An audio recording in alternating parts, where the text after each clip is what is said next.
পঞ্চম শ্রেণীর সকল ছাত্রছাত্রীদেরকে আমাদের চ্যানেলে আরো একবার স্বাগত। আজকে আমরা তোমাদের জন্য দ্বিতীয় পর্যায়ক্রমিক মূল্যায়ন 2024 আমাদের পরিবেশ বিষয়ে মোস্ট ইম্পর্টেন্ট কোশ্চেন বা সাজেশন নিয়ে আলোচনা করব। এর আগে আমি অন্য যে বিষয়গুলি রয়েছে ইংরেজি, অন্যান্য বিষয়গুলি নিয়ে ভিডিও করে দিয়েছি। না দেখে থাকলে আমাদের প্লেলিস্ট সেকশনে যাও, সেখান থেকে কিন্তু তোমরা দেখে নিতে পারছো। তো চলো ভিডিওটি শুরু করব। তো তোমরা জানো সকলেই যে পরীক্ষা বিভিন্ন স্কুলে শুরু হয়েছে। তো আজকে আমি তোমাদের জন্য আমাদের পরিবেশ বিষয়ে মোস্ট ইম্পর্টেন্ট কোশ্চেনগুলো নিয়ে আলোচনা করছি। তো 1 নম্বরে যেটা বলেছে দেখো, যে সঠিক উত্তরটির নিচে তোমাকে দাগ দিতে হবে বা টিক চিহ্ন দিতে হবে। সর্বপল্লী রাধাকৃষ্ণন একজন কে ছিলেন? তো একজন অবশ্যই তিনি শিক্ষক ছিলেন।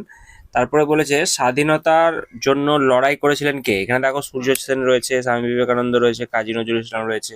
তো সঠিক অ্যান্সার হবে সূর্য সেন। কলকাতা কোন নদীর তীরে অবস্থিত? আমরা জানি কলকাতা হুগলি নদীর তীরে অবস্থিত। শান্তিনিকেতন তোমরা জানো বীরভূম জেলায় অবস্থিত আছে। এবং যেটা দেখতে পাচ্ছ যে জলপাইগুড়িতে বন আছে, কোন বন? তো জলপাইগুড়িতে আমরা জানি যে গরুমারা যেটা রয়েছে সেটা কিন্তু বনসাই বন রয়েছে।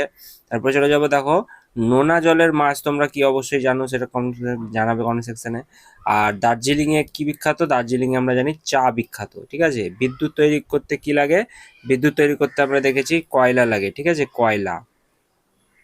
এরপরে কি বলছে, আসানসোল কোন জেলায় অবস্থিত? আসানসোল তোমরা জানো যে বর্ধমান জেলায় অবস্থিত। সেটা পশ্চিম নাকি পূর্ব অবশ্যই কমেন্ট সেকশনে জানাবে। তারপর বলেছে দেখো ড্যাশ জিওল মাছ। তো মাগুর একটা জিওল মাছ, তোমরা জানো মাগুর মাছ। মাগুর মাছ। ঠিক আছে, মাগুর মাছটা এখানে অ্যান্সার করে দেবে।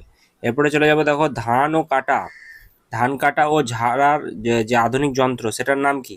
তো সেটার নাম হচ্ছে হারভেস্টার। ঠিক আছে, সকলে অ্যান্সার করবে হারভেস্টার। হারভেস্টার। ঠিক আছে, হারভেস্টার হচ্ছে ধান কাটা ও ঝাড়ার আধুনিক মেশিন বা যন্ত্র।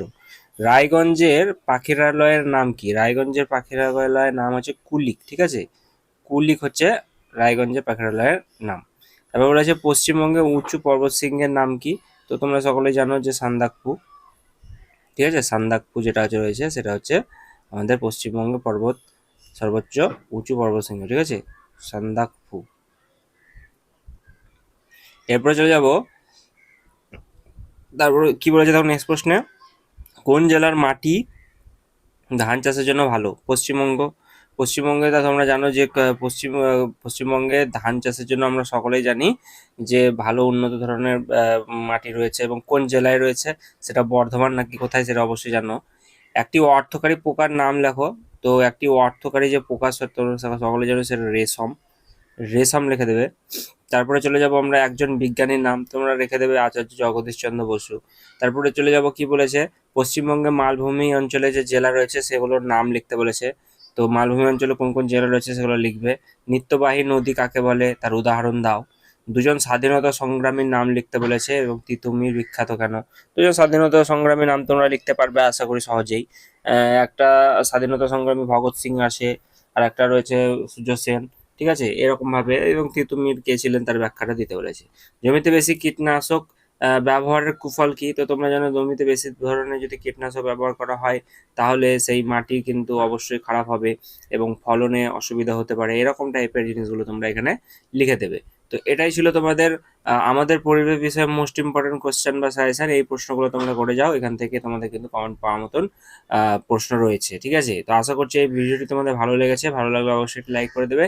আর চ্যানেলে নতুন আসলে চ্যানেলটি সাবস্ক্রাইব করে দিতে ভুলো না। আর অন্য বিষয়গুলি খুব তাড়াতাড়ি তোমাদের জন্য আমি দিয়ে দিচ্ছি।